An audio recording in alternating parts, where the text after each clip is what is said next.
News 24 Madhya Pradesh Chhattisgarh, आपकी बात सच के साथ।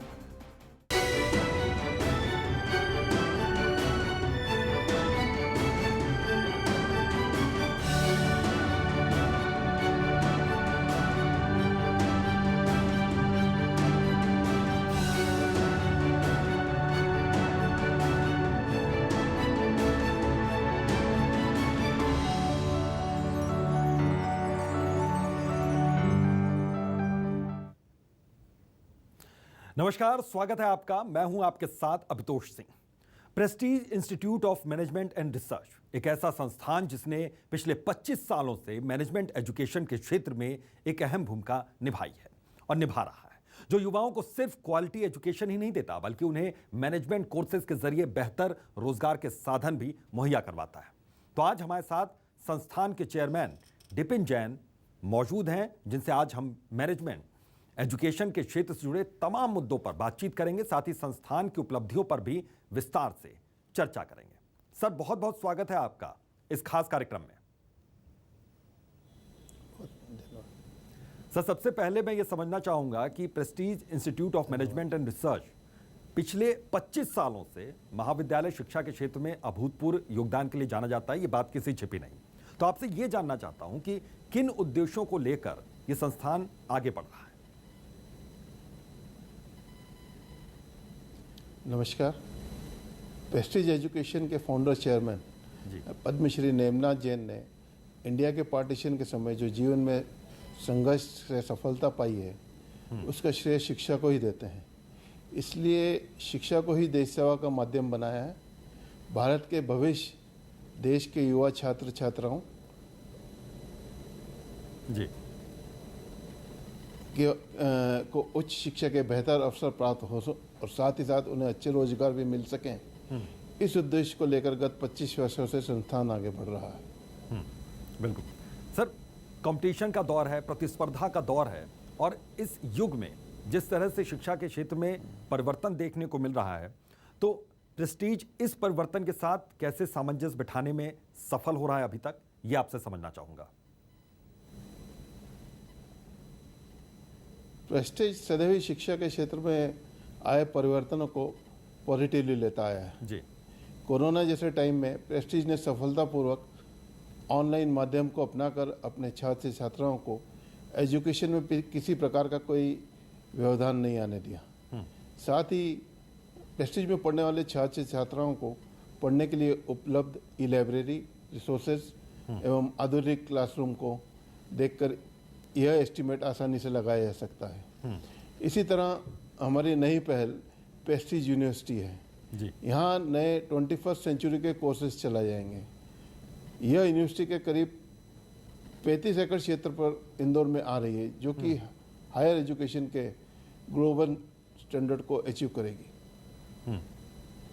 ये वजह सर, प्रेस्टीज क्वालिटी एजुकेशन के लिए मध्य भारत की अग्रणी संस्थानों में शुमार है। तो आपसे ये जानना चाहता हूं कि इस सफलता का मंत्र क्या है, इसके पीछे की वजह क्या है। प्रेस्टीज क्वालिटी एजुकेशन के लिए पूरे देश में जाना जाता है जी। अक्रॉस इंडिया स्टूडेंट प्रेस्टीज में हायर एजुकेशन प्राप्त करने आते हैं और एक सुनहरा भविष्य बनाकर निकलते हैं। इसके पीछे वजह है प्रेस्टीज की आधुनिक teaching pedagogy and strong corporate relationship, जो प्रेस्टीज में पढ़ने वाले स्टूडेंट के प्लेसमेंट्स में मुख्य भूमिका निभाती है और प्रेस्टीज के विद्यार्थियों को उनके गोल्डन फ्यूचर के निर्माण में सहायक सिद्ध होती है। साथ ही विद्यार्थियों के ऑलराउंड डेवलपमेंट के लिए प्रेस्टीज में कई सर्टिफिकेट कोर्सेज और प्रोग्राम स्टूडेंट्स को ऑफर किए जाते हैं और इनका बेनिफिट स्टूडेंट्स को उनके प्लेसमेंट के समय मिलता है। बिल्कुल, प्लेसमेंट की बात आपने की। प्रेस्टीज के स्टूडेंट्स प्लेसमेंट्स की अगर हम बात करें स्टूडेंट्स की, तो प्लेसमेंट का ग्राफ साल दर साल बढ़ता जा रहा है, ऊपर ही बढ़ता जा रहा है। तो आपसे ये जानना चाहेंगे कि किन कंपनीज में प्रेस्टीज के विद्यार्थियों का खासतौर पर चयन होता है और सेक्टर्स सेगमेंटेशन क्या रहता है इसका।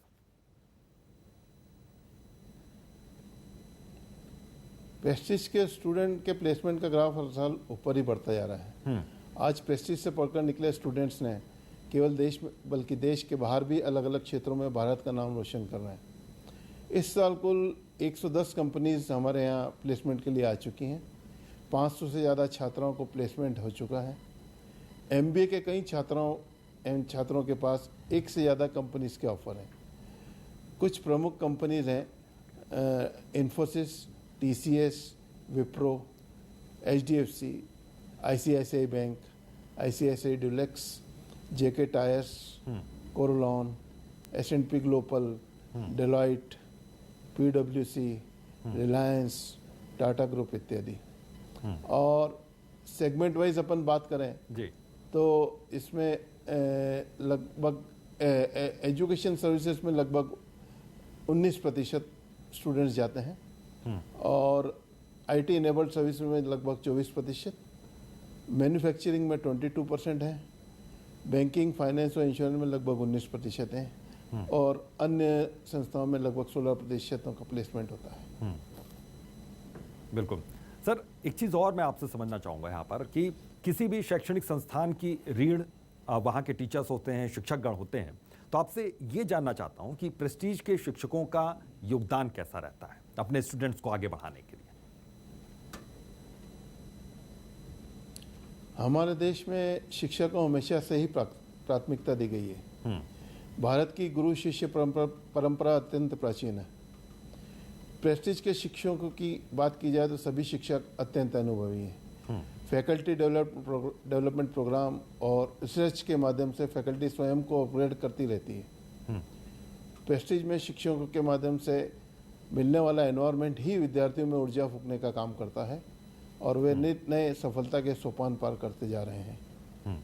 धन्यवाद।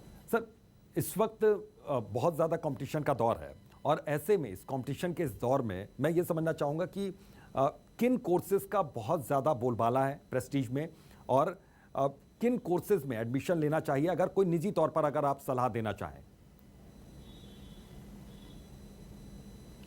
प्रेस्टीज में हम हायर एजुकेशन कोर्सेज में MBA की डिग्री चला रहे हैं जी। इसके अलावा हम कुछ लॉ की डिग्री भी हैं और अंडर ग्रेड कोर्सेज में हम BBA और BCom हैं। इन सभी में स्टूडेंट्स काफ़ी संख्या में आते हैं और इसके अलावा कंप्यूटर एप्लीकेशन कोर्सेज भी चल रहे हैं। तो ये स्टूडेंट्स के बैकग्राउंड के ऊपर निर्भर करता है कि कौन से कोर्सेज को अपनाना चाहते हैं और MBA में ज़रूर प्लेसमेंट की ज़्यादा, क्योंकि हायर एजुकेशन कोर्स ज़्यादा अच्छा है, उसमें आगे उनका स्कोप रहता है। बिल्कुल सर, किसी भी कोर्स के लिए चूंकि अभी ऑनलाइन क्लासेस चल रही थी, पिछले 2 साल से पूरी दुनिया कोरोना से जूझ भी रही थी, लेकिन प्रैक्टिकल नॉलेज भी बहुत ज़्यादा ज़रूरी हो जाती है। तो प्रैक्टिकल नॉलेज के लिए, उनके इम्प्रूवमेंट के लिए क्या कोशिशें रहती हैं प्रेस्टीज की? इसमें हम स्टूडेंट्स को ऑनलाइन ट्रेनिंग के जरिए जो भी इसमें ऐड कर सकते हैं। इसके अलावा इंटर्नशिप और ऑन फील्ड ट्रेनिंग भी इसमें दी जाती है और इंडस्ट्री की विजिट भी कराई जाती है। तो ये निरंतर प्रतिक्रिया जो चलती रहती है। बिल्कुल, यानी आने वाले समय की अगर हम बात करें सर, तो प्रेस्टीज अपना योगदान शिक्षा के क्षेत्र में किस तरह से देने वाला है, ये भी आपसे समझना चाहूँगा। जैसा मैंने आपको बताया कि हम एक इंदौर में नई यूनिवर्सिटी, जो प्राइवेट यूनिवर्सिटी अभी फरवरी 2022 में पास किया गया है लॉ, उसके अंतर्गत इस साल चालू करने वाले हैं और यह सभी क्षेत्र में, खासकर मैनेजमेंट के क्षेत्र में नए कोर्स जो 21st सेंचुरी के लिए ज़रूरी हैं उनको लेकर आ रही है। इसके अलावा हम चूँकि हमारी ग्वालियर इंस्टीट्यूट ऑटोनोमस है, तो वह भी अपने कैरिकुलम में निरंतर अपग्रेड करती रहती है ताकि नए से नए उनको नॉलेज मिल सके छात्र छात्राओं को। बिल्कुल, मतलब अपग्रेड होते जाएं और अपग्रेडेड नॉलेज उन्हें मिलती रहे स्टूडेंट्स को। एक चीज़ और समझना चाहूँगा सर कि क्या क्या तरीके हैं, किन किन तरीकों से अगर प्रेस्टीज में कोई स्टूडेंट एडमिशन लेना चाहे तो उसे एडमिशन मिले?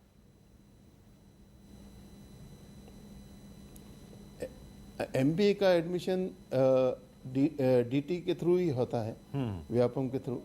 और चूँकि हमारी इंस्टीट्यूट ऑटोनोमस है तो under grade courses direct institute level पे होते हैं और उसमें 12th पास स्टूडेंट्स एडमिशन ले सकते हैं। वह उसकी प्रक्रिया ऑनलाइन भी अवेलेबल है और कोई इंस्टीट्यूट में आके भी जानकारी ले सकता है उसकी। बिल्कुल सर, चूँकि ये रिसर्च इंस्टीट्यूट भी है, एक चीज़ मैं और आपसे ये समझना चाहूँगा कि किस तरीके से कोर्सेज को कितना प्रैक्टिकल तरीके से करवाया जाता है ताकि ये रोज़गार परक बने, क्योंकि इस वक्त की जो व्यवस्था है, शिक्षा की व्यवस्था, सबसे पहला स्टूडेंट्स के दिमाग में भी चलता है कि उनको प्लेसमेंट यहाँ पर मिल जाए। और आपने अच्छी कंपनियों के नाम गिनवाए, मतलब देश की टॉप कंपनीज हैं जो आपके यहाँ आती हैं।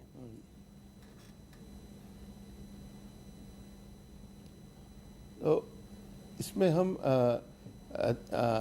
पूरा जो कोर्स डिज़ाइन किया गया है वो अधिकतम हम केस स्टडीज़ के ऊपर रहता है और केस स्टडीज़ के थ्रू ही उनको पूरा शिक्षा दी जाती है। इसमें किताबी शिक्षा कम और जो प्रॉब्लम्स है इंडस्ट्री की उन पे ज़्यादा जोर दिया जाता है ताकि वो इंडस्ट्री में जब जाएं तो उसके लिए तैयार रहें। बिल्कुल सर, ये तो बात एजुकेशन की हो रही है, लेकिन साथ ही साथ एक चीज़ और आप जानना चाहूँगा कि कैंपस में एक्स्ट्रा करिकुलम एक्टिविटीज़ की अगर हम बात करें तो किस तरह की एक्टिविटीज़ हैं यहाँ पर, क्योंकि स्वस्थ अगर शरीर है तभी स्वस्थ दिमाग रहेगा और तभी पढ़ाई हो सकेगी। तो इसमें भी स्टूडेंट्स काफ़ी अच्छा अचीव कर रहे हैं जी। और अलग अलग खेल के क्षेत्र में जाते हैं इंस्टीट्यूट से और उनका इंस्टीट्यूट का नाम इसमें काफ़ी आगे कर रहे हैं। हमारे यहाँ सभी तरह के खेलों के लिए व्यवस्था की गई है और स्टूडेंट उसमें भाग लेते हैं। सर, कोविड के टाइम में बड़ी मुश्किलात सामने आई होंगी, आप लोगों के सामने काफ़ी मुश्किल घड़ी रही और देश के सामने भी मुश्किल घड़ी रही। मैं ये समझना चाह रहा हूँ कि कैसे शिक्षकों के सहयोग से इस मुश्किल दौर से उभरे और स्टूडेंट्स का कैसा सहयोग रहा शिक्षकों के साथ साथ।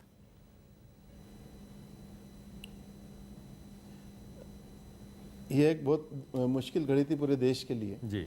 और इसमें कई शिक्षक और उनके परिवार के लोग भी इसमें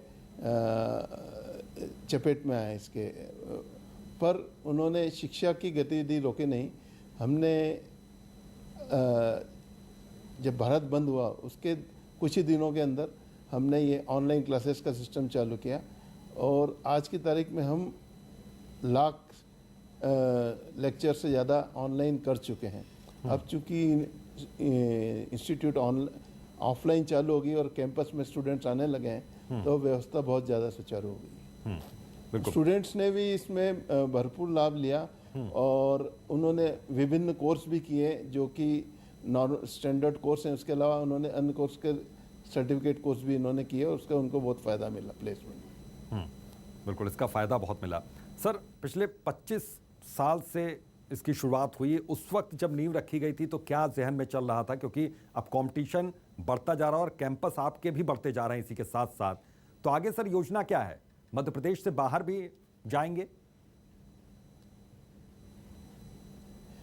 जरूर, पर हम चाहेंगे कि पहले हम मध्य प्रदेश में जिस जिस क्षेत्र में जा सकें जी, वहाँ चूँकि हमारा क्षेत्र मध्य प्रदेश में ही इंदौर में, देवास में और ग्वालियर में इंस्टीट्यूट पहले चल रही हैं। हाँ। इसके बाद हम जरूर चाहेंगे कि देश के अन्य क्षेत्रों में भी जाएं और इसकी हम आगे अभी हमारे प्लान्स में है वो भी है।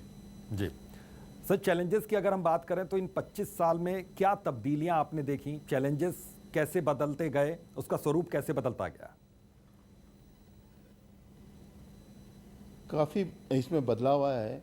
ग्लोबलाइजेशन के साथ में कोर्स के डिज़ाइन, कोर्स का कैरिकुलम हमको लगातार हर वर्ष चेंज बदलना पड़ता है और ताकि जो छात्र हैं उन नए ग्लोबल जो बिजनेस सिस्टम है उसको एडॉप्ट कर पाए और इसमें प्रेस्टीज हमेशा अग्रणी रहा है।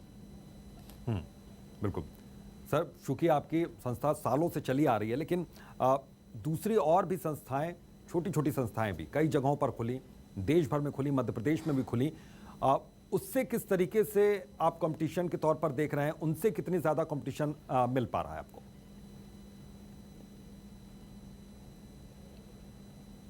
शिक्षा के क्षेत्र में अभी भी बहुत ज़रूरत है और जितने भी नए संस्थान खुलें वो कम ही रहेंगे।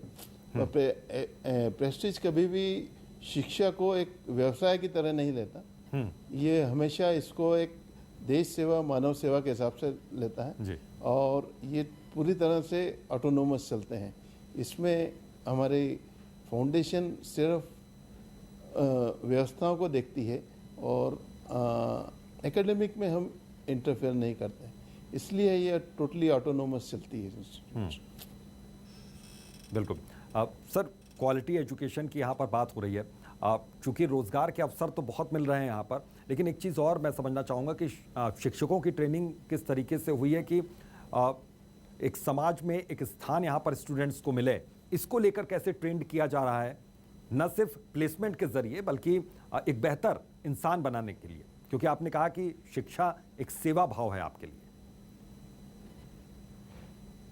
हाँ जी, तो जहाँ तक शिक्षकों का सवाल है, उनके लिए हम रेगुलर बेसिस पर फैकल्टी डेवलपमेंट प्रोग्राम करते हैं, केस स्टडी वर्कशॉप्स करते हैं और शिक्षक भी जो हैं वो सभी रिसर्च में लगातार व्यस्त रहते हैं।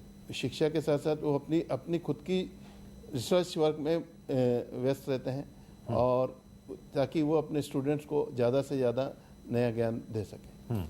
बिल्कुल।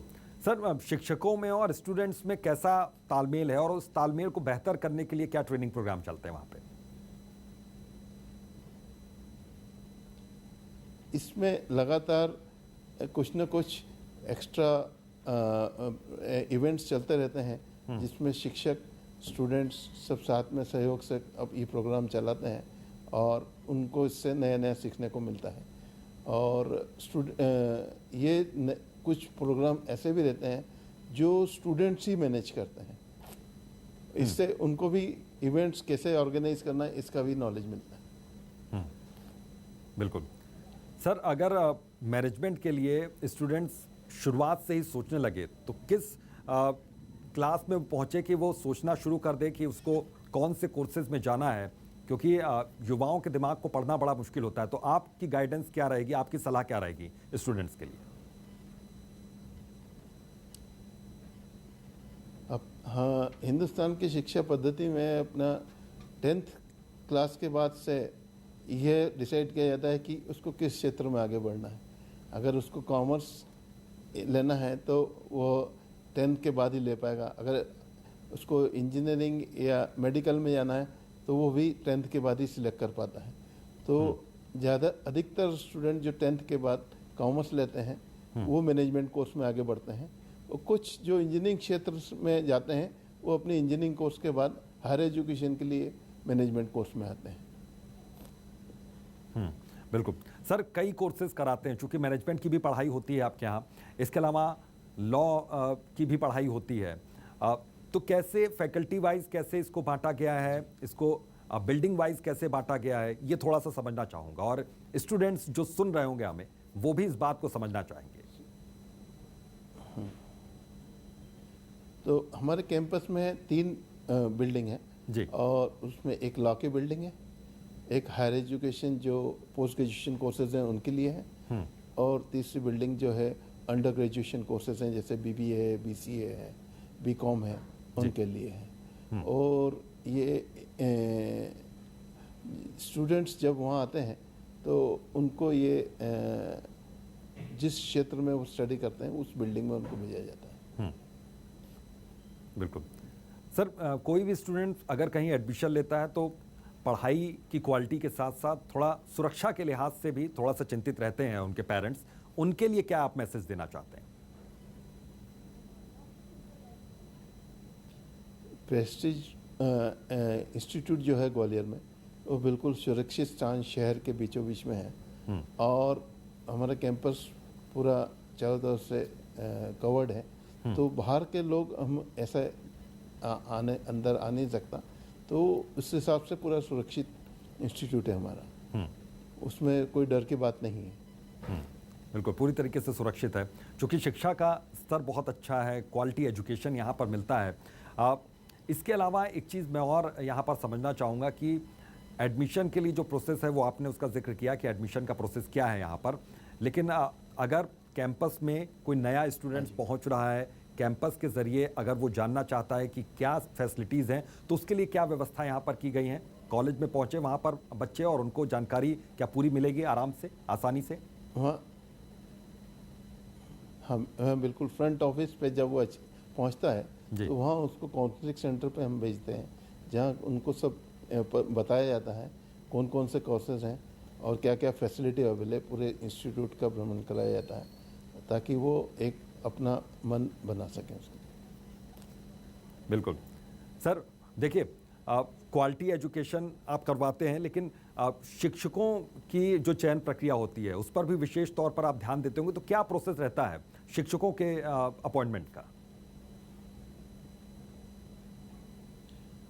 शिक्षकों का अपॉइंटमेंट जो हमारी यूनिवर्सिटी है, Vikram university, sorry Jiwaji university, उसके अंतर्गत की कोड 28 के अंदर की जाती है।